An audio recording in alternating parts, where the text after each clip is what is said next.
Boa noite. Vamos novamente ao nosso estudo do livro Sexualidade e Saúde Espiritual, que faz parte do projeto Espiritizar. Estamos agora na nona parte da análise do capítulo 2, Reflexões sobre Sexo, Sexualidade e Sexualismo. Lembrando que no nosso canal no YouTube estão os estudos anteriores e hoje nós estaremos dando prosseguimento ao subtema pedofilia. Mas vamos primeiramente para a nossa introdução com o comentário de um texto do Espírito Emmanuel, extraído do livro O Evangelho de João, comentado por Emmanuel, capítulo 14, versículo 6. Ante o mundo moderno, em doloroso e acelerado processo de transição, procuremos em Cristo Jesus o clima de nossa reconstrução espiritual para a vida eterna. É imprescindível renovar o coração, convertendo-o em vaso das graças divinas para a extensão das dádivas recebidas. É uma passagem que está no capítulo 14, versículo 6 do Evangelho de João, que Emmanuel aqui faz essas observações. Vamos aqui compartilhar algumas deduções desse texto para preparar a introdução do nosso estudo dessa noite. Então, ante o mundo moderno, o texto que nós estamos aqui analisando de Emmanuel é perfeitamente ajustado a essas circunstâncias que estamos vivendo agora. Um doloroso e acelerado processo de transição. E para que o enfrentemos com relativo equilíbrio, num clima de progresso espiritual, é imprescindível. Procuremos em Cristo Jesus o clima de nossa reconstrução espiritual para a vida eterna. Mais do que nunca se torna imprescindível estarmos analisando as circunstâncias, as dificuldades, os problemas que surgem nesse período tão delicado de transição, desde pandemias, desde guerras e ameaças de guerras, a estarmos no trabalho ativo do estabelecimento desse clima possibilitado com a nossa sensibilidade ao Evangelho de nosso Senhor Jesus, que é a isso que Emmanuel aqui nos remete a atenção. Mas para que isso aconteça, ele deixa bem claro, é imprescindível renovar o coração, estarmos abertos ao estabelecimento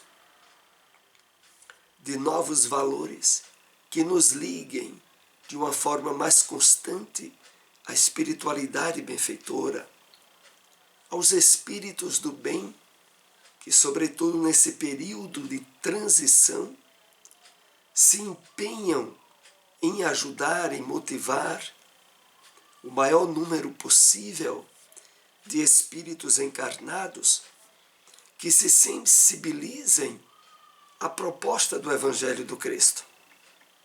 E fechando esses comentários, Emmanuel nos diz: convertendo o coração em vaso das graças divinas para a extensão das dádivas recebidas. Essa expressão, convertendo em vaso das graças divinas, ela só se realiza na medida em que o sentimento de gratidão, de reconhecimento, à assistência, ao amparo da espiritualidade benfeitora, vai sendo conscientizado em nosso íntimo. É evidente que para que isso aconteça, precisamos trabalhar muito o sentimento de gratidão, a percepção do amparo espiritual que é sempre constante em nossa vida, mas que muitas vezes as preocupações e os interesses de ordem material e imediatista obstaculizam percebermos essa ajuda e interferência dos espíritos benfeitores. Para que isso não aconteça, é imprescindível renovar nosso coração, estarmos mais sensíveis à atuação dos espíritos do bem, trabalhando, sobretudo, o sentimento da gratidão a Deus, às leis divinas e ao amparo misericordioso que nos é fornecido através da assistência dos benfeitores. Vamos assim para o nosso estudo dessa noite e começamos dando prosseguimento aos comentários do estudo anterior. Você que está nos acompanhando agora, se não esteve no nosso último encontro, faz 15 dias, não tivemos o estudo semana passada. Nós já havíamos tratado alguns aspectos referentes ao desequilíbrio da pedofilia. Hoje nós iremos prosseguir. Muitos questionam por que Deus permite que crianças pequenas e até bebês sejam estuprados por pedófilos. Como podemos conciliar esse crime hediondo com a onipotência, a onipresença e a onisciência divinas? Então, o estudo de hoje começa com essa proposta de questionamento, que sem dúvida nenhuma é alvo de muitos que se deparam com o absurdo desse crime, que atinge, sobretudo, as crianças. E que muitos, claro, por desconhecerem os mecanismos de funcionamento das leis divinas,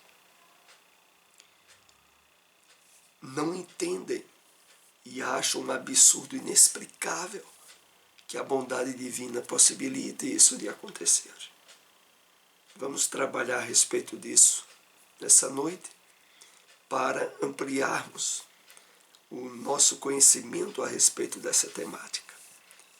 É uma temática pouco tratada nas obras espíritas e que nesse estudo do livro Sexualidade e Saúde Espiritual nós estaremos comentando e aprofundando diversos aspectos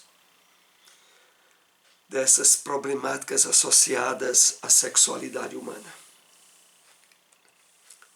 Compreendendo que os espíritos habitam, que os espíritos habitam esses corpos infantis, mas não são esses corpos. Os corpos são materiais. Os espíritos vêm com a trajetória anterior de desafios nessa problemática, tendo eles mesmos criado situações em que, abusando de crianças, colocaram-se refratários à ajuda divina. É o seguinte: os objetivos e os propósitos das leis de Deus é sobretudo o amor, o progresso, a vivência do bem.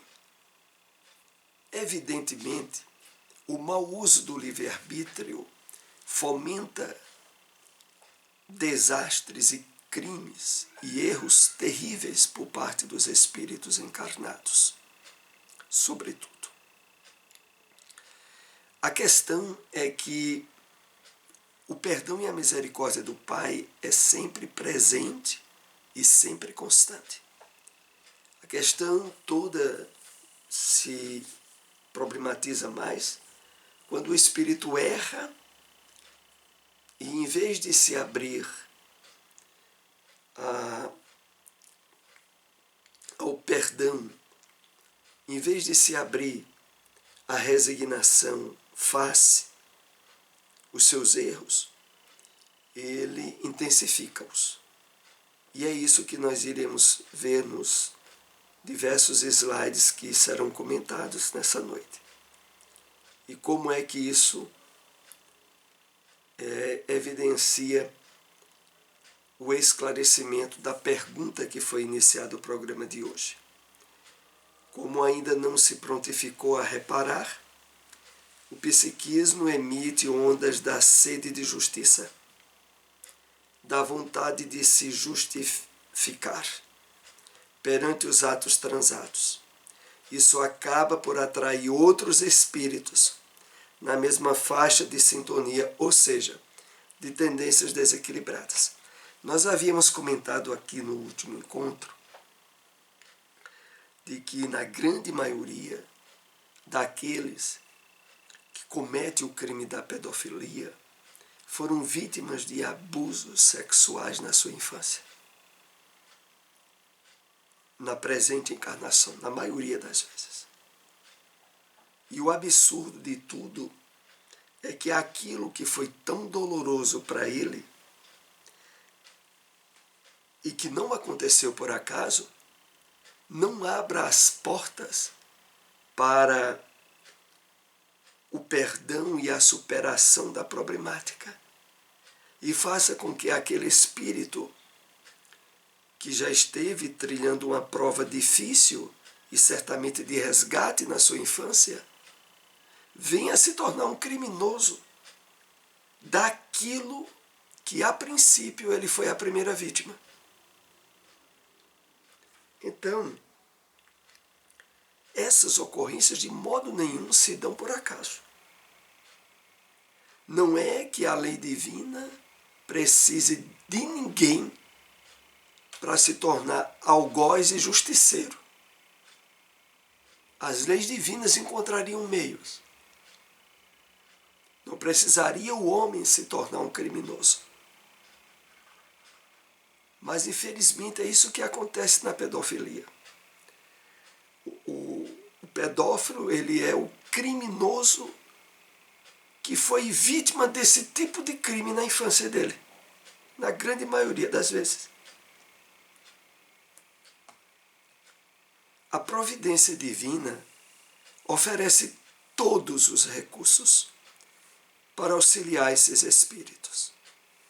Eles não aceitando, então, sem qualquer nível de injustiça das leis, veremos que o próprio psiquismo desses espíritos chama a atenção de outros espíritos, já adultos, em termos físicos, com o mesmo desequilíbrio.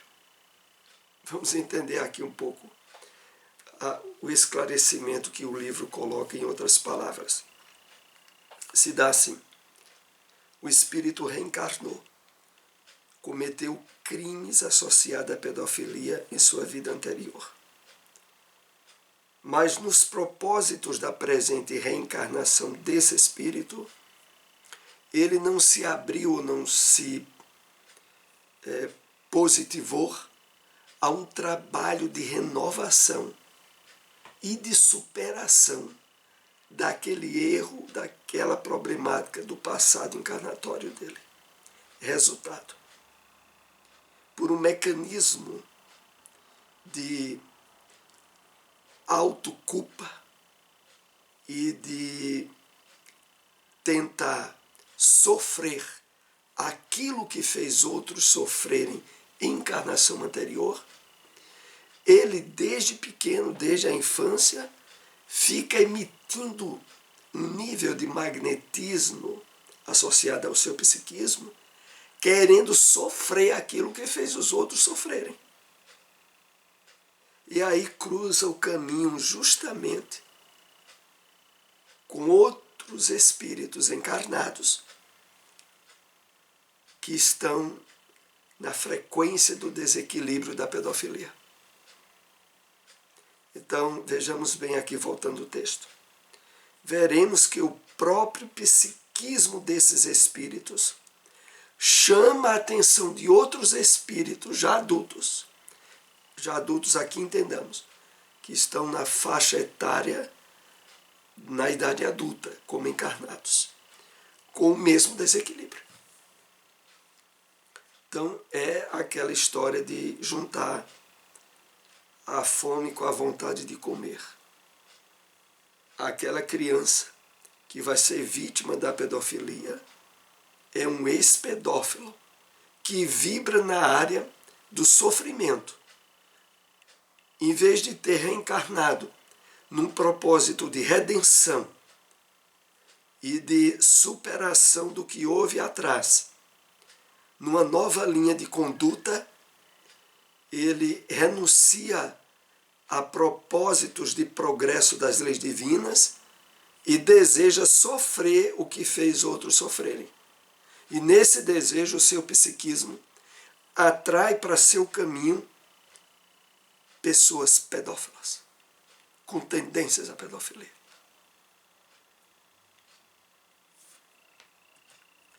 Sem que isso constitua qualquer ato lícito ou aceitável da parte de quem pratica a pedofilia. Ou seja, não se está querendo aqui justificar a pedofilia. Nós estamos tentando entender os aspectos espirituais que estão por trás. Porque não é o fato de ter um criminoso reencarnado que tem que alguém se tornar criminosa para justiçá-lo pelo crime que ele fez no passado. Não. As leis divinas encontrariam meios. Não haveria necessidade de alguém que cometeu um crime numa encarnação passada ter que alguém agora se tornar criminoso para que ele se sinta justiçado no erro que cometeu. Não. O crime nunca será justificado. É o mau uso do livre-arbítrio, assim como também na pedofilia, que é um crime e dos mais graves. Então, esclarecendo isso aqui de uma forma bem esmiuçada, a criança tem esse crime no passado dela. E ela emite, em termos magnéticos e psíquicos, atração para sofrer o que fez outros sofrerem. Aí cruza o caminho com alguém com tendências à pedofilia, ou que até já seja um pedófilo. Automaticamente é gerado um clima de interação magnética. Mas não teria de ser assim. Isso não justifica aquela pessoa se tornar criminosa daquela criança. Mas é o que acontece, por mau uso do livre-arbítrio. Estamos diante da lei de atração, em que o antigo criminoso de ontem, agora em nova roupagem, atrai os criminosos adultos. O que é importante aqui, nesse entendimento que o livro nos traz, é sabermos de que, olha, só a percepção espiritual da vida é que nos faz entender anomalias e absurdos que acontecem na sociedade entre os espíritos encarnados. Por trás, nos bastidores, sempre há engrenagens dos atos do que se fez no passado e que agora abre campo para determinados sofrimentos e desequilíbrios. Numa mescla de culpa muito intensa, com perturbação muito grave, acaba por se ferir por meio da emissão das ondas, que se constitui na atração dos que vão fazer com eles o que eles fizeram com os outros.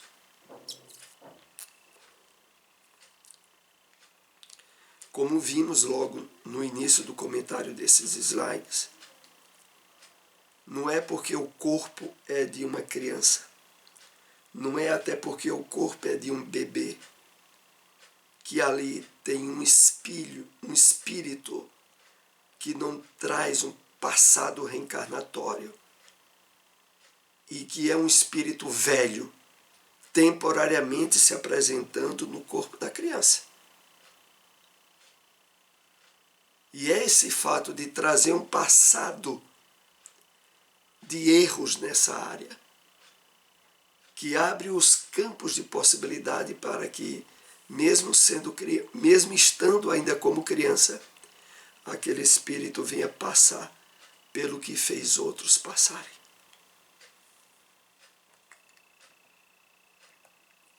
Muitos deduzem que, devido à lei de atração, o processo não teria fim, pois o criminoso de ontem passa a ser a vítima de hoje e vice-versa, e o processo se perpetua. Como podemos conciliar isso dentro das leis divinas? É a grande questão que já estivemos explicando em parte, mas que agora vamos fechar as nossas deduções e esclarecimentos. Então, muitas pessoas, precipitadamente, ao perceberem isso que estamos aqui comentando, diriam: então, quando é que isso termina? A vítima de hoje foi o criminoso de ontem, que novamente vai ser vítima. E isso aí vai gerando um círculo vicioso. Como é isso aí, então? Vamos ver aqui os esclarecimentos. Aquele que foi ferido crescerá e será convidado a aprender que a ferida que ocasionou a si mesmo e ao próximo foi uma consequência de seus atos. A partir da verificação do erro que cometeu, é convidado a se perdoar e perdoar o próximo, buscando a paz dentro de si mesmo, em sintonia com a lei de reparação. Então, esse círculo vicioso só se fecha quando aquele que agora foi vítima na infância adquire condições de se perdoar e perdoar quem lhe fez de vítima. E sabemos que não é fácil. É uma provação das mais difíceis que se passa, mas cuja solução não há outra. É o auto-perdão e o perdão ao algoz.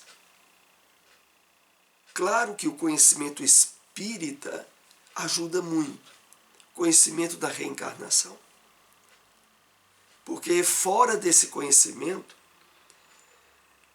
aquele que é vítima está diante de um crime absurdo e que propele, infelizmente, na maioria das vezes, propele a processos depressivos. Mais adiante, propele a suicídios. Por trás de um grande percentual de suicídios está a violência sexual na infância, está a pedofilia. Pela ausência desse perdão, onde a pessoa, para superar de forma eficaz a questão, teria que perdoar a si mesmo e perdoar ao algoz. E quando a gente fala perdoar a si mesmo, aí entra em questão essa percepção espiritual da vida. Porque a pessoa poderia dizer, mas a pessoa foi vítima, como é que ela tem que perdoar a si mesma? No crime da pedofilia, nunca foi tão importante o auto-perdão. Porque o que leva às tendências depressivas e ao suicídio por aquele que foi vítima é que, diante de um crime que, na maioria das vezes, não é justiçado pela justiça humana, que já é cheia de falhas, aquele que foi vítima acaba gerando dentro dele mesmo um processo de autopunição por ter sido vítima na infância, quando não teve meios de reagir. O psiquismo humano, a mente da criatura humana é muito complexa, porque é assim, a pessoa é vítima. E como aquilo não pôde ser resolvido, não pôde ser botado para fora, aí ela pune ela mesma, de novo.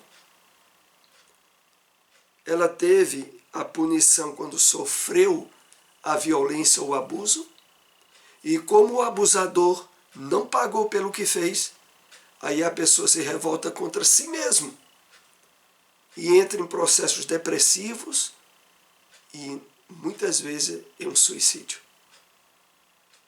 Então é por isso que é preciso perdoar a si mesmo e perdoar quem fez o crime.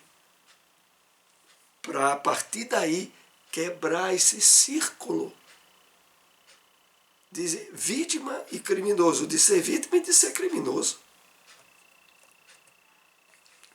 Depois de superar os próprios dramas e inquietações, mais maduro e consciente de todos os erros cometidos, se transforma num agente da vontade de Deus, para auxiliar os demais espíritos que ainda transitam na mesma faixa de drama, conflito e perturbação, que ele transitou durante anos ou séculos. Então, atingido essa possibilidade de auto-perdão e de perdoar o algoz, muitas vezes, aqueles que estiveram sendo envolvidos nesse crime passam a ser auxiliares para a superação dessa problemática de outros espíritos. E como assim? Muitos espíritos hoje estão trabalhando na Terra ou fora dela, nas áreas da psicologia, da sexologia, estão sendo convidados a atuarem nessas áreas como mecanismo de reparação das faltas anteriormente cometidas.